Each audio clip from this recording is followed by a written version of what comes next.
बिस्मिल्लाहिर्रहमानिर्रहीम। अस्सलामुअलैकुम स्टूडेंट्स, हमारा लेक्चर नंबर 7 स्टार्ट हो रहा है अभी ये। और टॉपिक जो आज हमने करना है वो है मैथ्स मेजरिंग इंस्ट्रूमेंट। पीछे आपको जो डिटेल बताई थी कि हमने इंस्ट्रूमेंट जो पढ़ने थे मेजरिंग इंस्ट्रूमेंट वो थे आपके पास length measuring instrument, maths measuring instrument, time measuring instrument और वॉल्यूम मेजरिंग इंस्ट्रूमेंट। तो उसमें हमने जब बात की थी कि जो लेंथ मेजरिंग इंस्ट्रूमेंट है वो हमारे पास 4 हैं: metre rule, measuring tape, vernier caliper, screw gauge. तो ये 4 इंस्ट्रूमेंट्स थे हमारे पास। तो लेकिन इसके अंदर से हमने जो पढ़े हैं वो आपके पास मीटर रूल पढ़ा था, मेजरिंग टेप पढ़ा था। लेकिन उसके बाद जो आपके टॉपिक हैं ये वर्नियर कैलिपर और स्क्रू गेज, ये हम स्किप कर रहे हैं। तो क्योंकि ये रिलेटिवली थोड़े से टॉपिक जो है वो ज़्यादा टेक्निकल हैं, मे बी जो है वो हम इस तरह से ऑनलाइन जो है वो इनको अंडरस्टैंड जो है वो करना वीडियो लेक्चर के थ्रू थोड़ा डिफ़िकल्ट हो। तो ये जब हमारी क्लासेस जो है वो कॉलेज में स्टार्ट हो जाएंगी तो उस टाइम हम इनके लिए सेपरेट जो है वो 4 लेक्चर्स जो हैं वो सेपरेटली रख लेंगे ताकि इन टॉपिक्स को भी कवर कर सकें। और ये भी आपके फिर चैप्टर इस तरह से कंप्लीट हो जाएगा। तो अब हम आते हैं आगे के जो टॉपिक्स हैं हमारे मैथ्स मेजरिंग इंस्ट्रूमेंट्स। तो इसमें भी आपके पास मैथ्स मेजरिंग इंस्ट्रूमेंट्स जो हैं वो कितने हैं? वो आपके पास 4 हैं। एक है बीम बैलेंस, एक फिज़िकल बैलेंस, एक उसके बाद ये लीवर बैलेंस और फिर उसके बाद ये इलेक्ट्रॉनिक बैलेंस। तो अब हम बात करते हैं बीम बैलेंस की।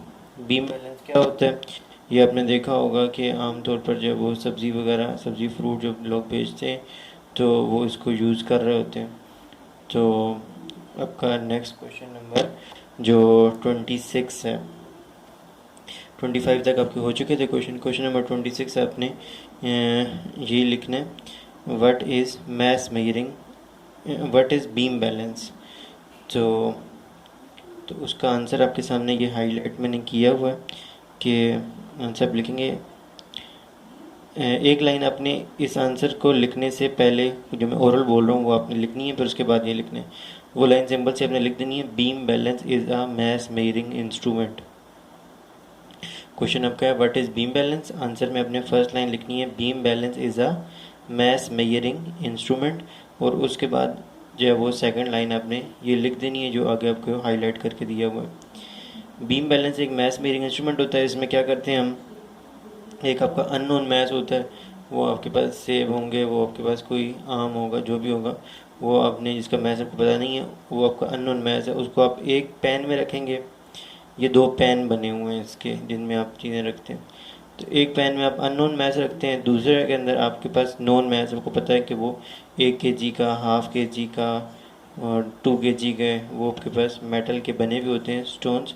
तो वो आप जो है वो नॉन मैथ्स जो है वो दूसरे पेन में रखेंगे। और फिर ये जो भी इसके मिडिल के अंदर आपको एक पॉइंटर सा नज़र आ रहा है, ये पॉइंटर जब बिल्कुल वर्टिकल हो जाता है, लेफ़्ट या राइट की तरफ टिल्ट नहीं हुआ होता, तो फिर आपको पता चल जाता है कि जितना आपके पास नॉन मैथ्स इस वक्त आपने पेन में डाला हुआ है उतना ही आपका अननोन मैथ्स होना चाहिए।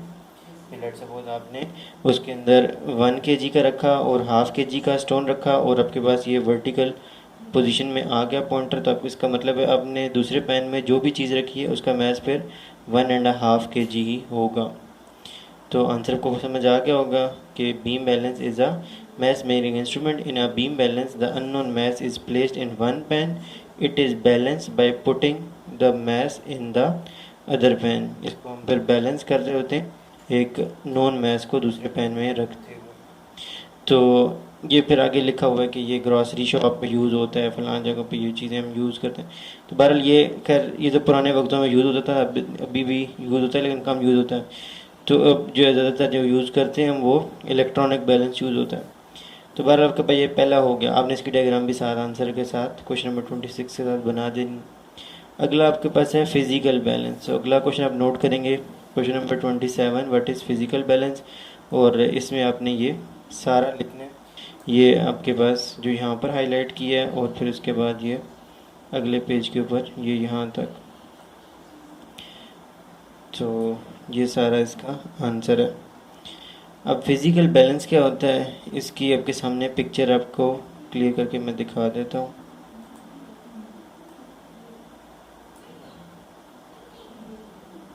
कि इसके अंदर आपके पास ये इसका प्लेटफॉर्म होता है। नीचे ये जो आपके पास आपको नज़र आ रहा है, जहाँ पे पॉइंटर है, माउस का कर्सर है, ये इसका क्या होता है, प्लेटफॉर्म, जिसके साथ ये दो रेस्टिंग नॉब लगी होती है, लेवलिंग स्क्रूज लगे होते हैं। एक ये लेवलिंग स्क्रू है और एक लेवलिंग स्क्रू का ये राइट पे आपको नज़र आ रहा है। दरमियान में जो सर्कुलर जगह है, ये आपको एक एडजस्टमेंट नॉब नज़र आ रही है। ऊपर आपको इसके बाद जो है वो एक स्केल नज़र आ रहा है मिडल में। उसके ऊपर आपको ये एक रेड कलर का पॉइंटर नज़र आ रहा है। ये सारा सारा जो स्ट्रक्चर है, ये एक पिलर के ऊपर खड़ा हुआ है। ये येलो कलर का पिलर है। एक पेन राइट पर है, एक पेन लेफ़्ट के ऊपर है। फिर उसके बाद यहाँ पर एक चीज़ है जिसको कहते हैं प्लम लाइन। ये प्लम लाइन क्या होती है, ये आपने देखा होगा कि वो लोग जो घर की दीवारें वगैरह बना रहे होते हैं, तो वो मिस्त्री जब दीवारें बना रहे होते हैं तो उनके हाथ में एक धागा होता है और धागे के नीचे एक मेटल का स्टोन लटक रहा होता है, उसको कहते हैं प्लम लाइन।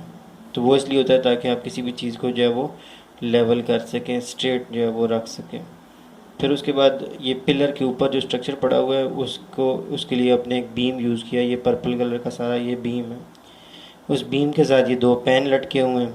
फिर उसके बाद जो है वो ये पेन जो है हुक्स के साथ लटके हुए हैं, एक हुक इधर एक हुक इधर है। फिर उसके बाद जो है वो ये यहाँ पर आपके पास बैलेंसिंग स्क्रू लगे हुए हैं, एक इधर है और एक बैलेंसिंग स्क्रू इधर लगा हुआ है। ये इसका सारा स्ट्रक्चर है। ये आपके माइंड में क्लियर होना चाहिए। यहाँ पे जो हमने चीज़ें डिस्कस की हैं, ये कहाँ कहाँ पर कौन कौन सी चीज़ है। अब इनका पर्पज़ क्या है। लेवलिंग स्क्रू का काम ये होता है कि आप इसको लेवलिंग स्क्रू को यूज़ करते हैं और अपने प्लेटफॉर्म को जो है वो बिल्कुल हॉरिजॉन्टल रखते हैं, ताकि पहले से ही कोई नॉन मैश अननोन मैश रखने से पहले से ही कोई पेन जो है वो लटक ना रहा हो। उसको बिल्कुल आपने हॉरिजॉन्टल रखना होता है कि अगर आपका टेबल जो है वो टेढ़ा है या ऐसा ऐसे कुछ जगह आपने रखा हुआ है, फिज़िकल बैलेंस अगर वो जगह टेढ़ी है, तो आपने अपने लेवलिंग स्क्रूज़ को एडजस्ट करना होता है ताकि प्लेटफॉर्म बिल्कुल स्ट्रेट हो सके। तो फिर उसके बाद आपके पास ये जो प्लम लाइन है, ये आपने यूज़ करनी होती है ताकि जो आपके पास ये जो पॉइंटर की पोजीशन है, ये बिल्कुल और ज़ीरो पर रहे और वो बिल्कुल भी इसमें कोई टिल्ट जो है वो लेफ़्ट या राइट जो है वो ना हो। तो अब हम इसको देख लेते हैं, इसमें क्या है। Physical balance is used in the laboratory to measure mass of various object by comparison. Physical balance हम लेबॉर्ट्री में यूज़ करते हैं किस पर्पज़ के लिए, ताकि आप मुख्तलिफ़ चीज़ों के मैथ्स को मेजर कर सकें बाय कंपैरिजन। कंपैरिजन का मतलब क्या, जैसा अभी अपने बीम बैलेंस में देखा था कि एक नॉन मैथ्स आप एक पेन में रखते हैं, अननोन मैथ्स को दूसरे पेन में रखते हैं, दोनों को एक दूसरे से कंपेयर करते हैं। जब दोनों आपको पॉइंटर आपका मिडल में आ जाता है तो आपको पता चल जाता है कि भाई ये दोनों कंपेयर हो चुके हुए हैं और अब आपके पास जितना नॉन मैथ्स है उतना ही अननोन मैथ्स है। तो फिजिकल बैलेंस कहाँ यूज़ होता है, ज़्यादातर लैब में यूज़ होता है, लेबॉर्ट्री में यूज़ होता है, ताकि आप चीज़ों के मैथ्स को मेजर कर सकें। It consist of a beam resting at the centre of a fulcrum. तो ये जो पिलर है, ठीक है, इसका यहाँ पर ये जगह जो ये क्या कहलाती है, फल्क्रम, जिसका टॉप है ना। तो बीम कहाँ पर पड़ा हुआ है, सेंटर ऑफ द फल्क्रम के बीम आपका ये पर्पल वाला बीम, ये आपका इसके अंदर ये पड़ा हुआ है। ये अब इसके स्ट्रक्चर के बारे में भी हम बात करें। It consist of a beam resting at the centre on a fulcrum. कि फिजिकल बैलेंस के अंदर एक बीम होता है जो फल्क्रम के ऊपर, फल्क्रम के सेंटर पर रेस्ट कर रहा होता है, पड़ा होता है। फिर उसके बाद क्या होता है कि as in the figure the beam carry scale pan. जो बीम है आपके पास ये पर्पल कलर का, इसके दोनों तरफ लेफ्ट और राइट दो क्या लगे हुए हैं, पेन्स लटके हुए हैं। The beam carries scale pans over the hooks on either side का मतलब दोनों तरफ लगे हुए।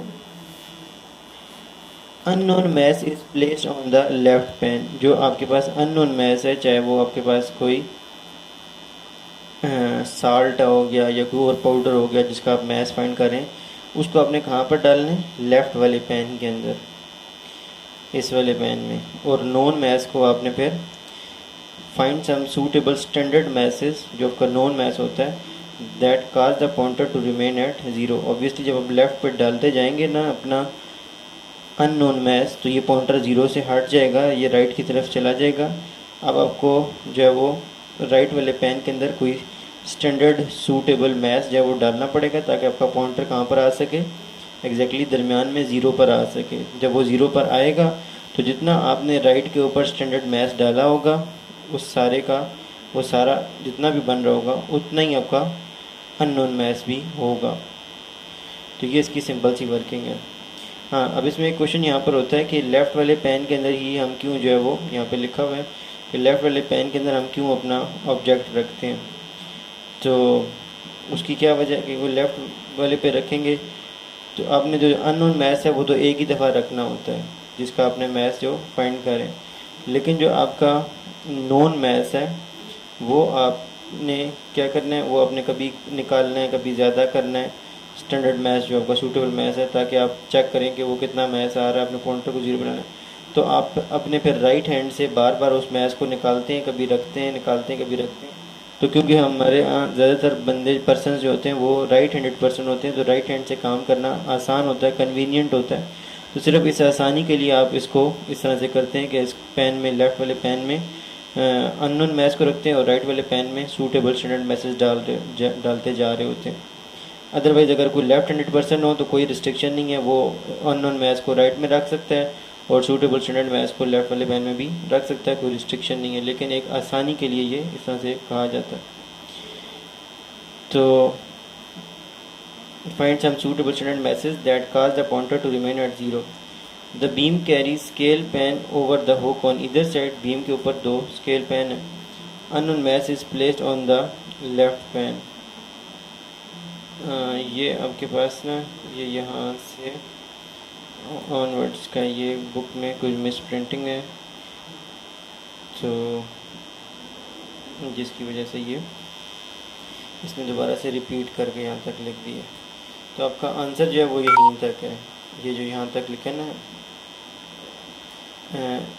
Eight zero on raising the beam, तो यहाँ तक आपने इसका आंसर लिख देना है। तो क्या आपने सूटेबल स्टैंडर्ड मैथ्स देख लिया कि वो कितना आपने रखा है जिससे आपका पॉइंटर ज़ीरो पर आ जाए, फिर जब जितना सूटेबल स्टैंडर्ड मैथ्स होगा उतना ही आपका मैथ्स होगा उस सब्जेक्ट का। तो ये इसका आंसर था आपका फिज़िकल बैलेंस का। इसकी भी अपनी डायग्राम बनानी है विद प्रॉपर लेबलिंग। तो ये फिज़िकल बैलेंस आपका हो गया। अब इसके बाद अगली चीज़ है वो आपके पास है लीवर बैलेंस। ये भी छोटा सा, इसको भी नोट कर लीजिएगा। क्वेश्चन नंबर आपका 28 जो है। स्टूडेंट्स आप यहाँ पर यही क्वेश्चन बना लीजिएगा, व्हाट इज़ लीवर बैलेंस, और आंसर में अपने यही पैराग्राफ इसके अंदर जो आपके सामने है यही अपने इसके अंदर स्टेट कर देना है कि लीवर बैलेंस क्या होता है। लीवर बैलेंस अच्छा है शोन इन फिगर जो आपको राइट साइड पर नज़र आ रहा है, consist of a system of levers, कि इसके अंदर यहाँ पे दो लीवर्स होते हैं, एक इस पॉइंटर के लेफ्ट साइड पर, एक पॉइंटर के राइट साइड पर। When the lever is lifted placing the object in one pan, जब आप एक पेन के अंदर लीवर के इस साइड पे इसके लीवर बैलेंस के जो लेफ़्ट वाला पेन है या राइट वाला पेन है, किसी एक के अंदर आप जो है वो अपना ऑब्जेक्ट जो है वो प्लेस कर देते हैं, तो उससे क्या होता है कि दूसरी साइड से वो पेन जो है वो ऊपर की तरफ उठ जाता है। तो उसको फिर बराबर करने के लिए आपने दूसरे पेन के अंदर स्टैंडर्ड मैसेज जो है वो डालने होते हैं। जब दोनों के अंदर मैसेज बराबर हो जाते हैं तो फिर उसके बाद ये पॉइंटर जो है वो एग्जैक्टली ज़ीरो पोजीशन के ऊपर आ जाता है।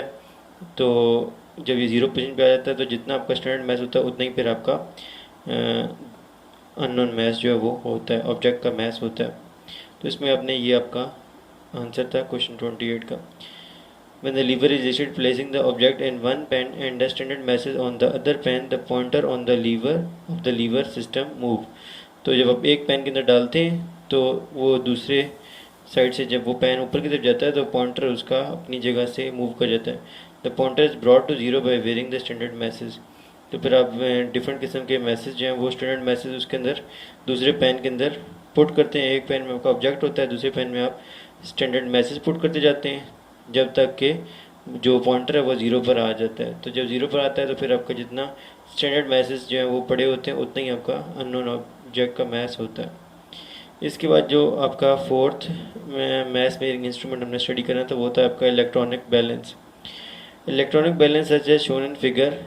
तो ये पर क्वेश्चन नंबर 29 होगा, व्हाट इज इलेक्ट्रॉनिक बैलेंस, और उसके अंदर आपने ये सारा पैराग्राफ ही मेंशन करना।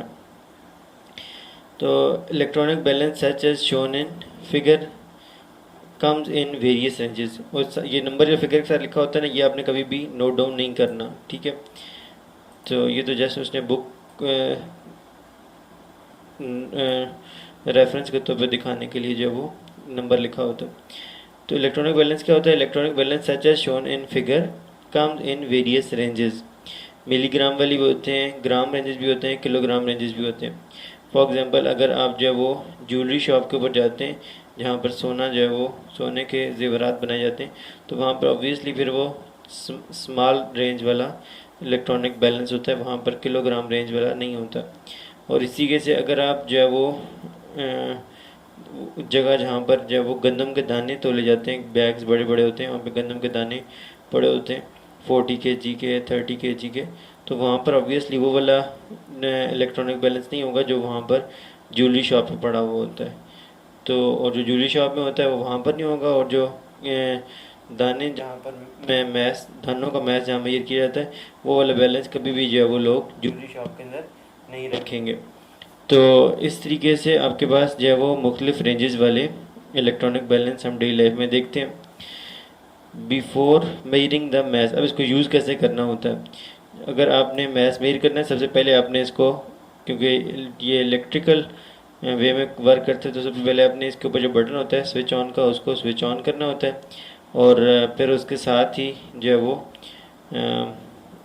बटन लगा होता है रीसेट का, तो आपने उसको बटन प्रेस करना होता है, तो वो सेट टू ज़ीरो हो जाता है, मतलब उसकी सारी रीडिंग ज़ीरो हो जाती है। क्यों? क्योंकि जब आपने लेट सपोज किसी बंदे ने पहले इसके ऊपर रीडिंग ली थी ना, कोई भी चीज़ जो है ना वो मेजर की थी, वे किया था किसी भी चीज़ का मैस, तो हो सकता है उसके कुछ ज़रात जो है वहाँ पर गिर गए हों और उनका मैस ऑलरेडी उसके ऊपर आ रहा हो, तो आप तो नहीं चाहते कि वो पहले वाला मैस भी जो है वो आपके मैस के अंदर इंक्लूड हो जाए, तो आपने इसलिए उसको सेट टू ज़ीरो कर देना है, ताकि जब आप अपनी चीज़ के मैस मेजर करें तो वही मैच जो है वो आपको मेजर होकर मिले।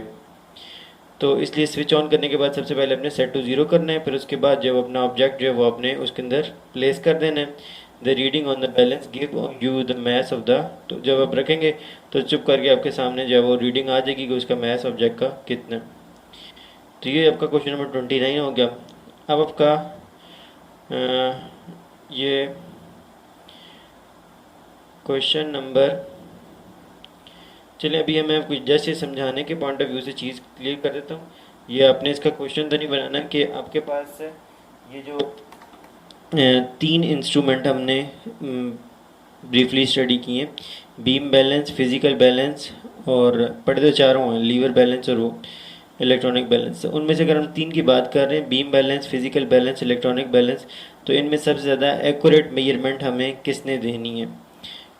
तो अब अगर हम इसको कंपेयर करें तो बीम बैलेंस जो है वो आपको इतनी ज़्यादा डिटेल्ड वैल्यू नहीं प्रोवाइड करता।